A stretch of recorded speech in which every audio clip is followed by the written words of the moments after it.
धन्यवाद देव प्रथम समस्त ओडार साधारण जनताकर लोकप्रिय मुख्यमंत्री श्री श्री मोहन चरण माझी जी आज धर्मशाला गोटे पर गोटे आमको अवदान दे चलते। आज देखिए विगत दिन में काली कुमारी धर्मशाला हेडक्वार्टर ब्लॉक कुमारी शुभ उद्घाटन होता। आज ये कोतपुर आज ग्रामांचल RD rural development RD road आज 6 कोटी शिलान्यास होती।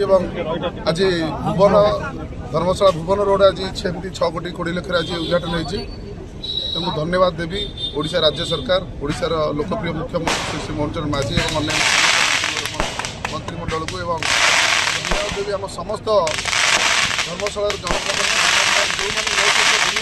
एक कर मो सहित गोटे प्रोजेक्ट गमनागमन सुविधा करने धन्यवाद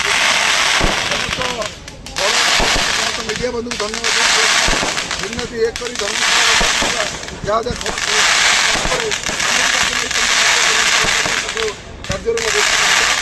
जहाँ कही संकल्प 24 घंटा आम जीवन समस्त सेवा समर्पित रही। आम एवं कार्य धर्मशाला गमनागमन कौन गोटे जगह कार्य अटकनी जहाँ विगत 25 वर्ष नई 2 वर्ष भितर 2 गुणा कार्य होती गोटे गोटे आप देखते।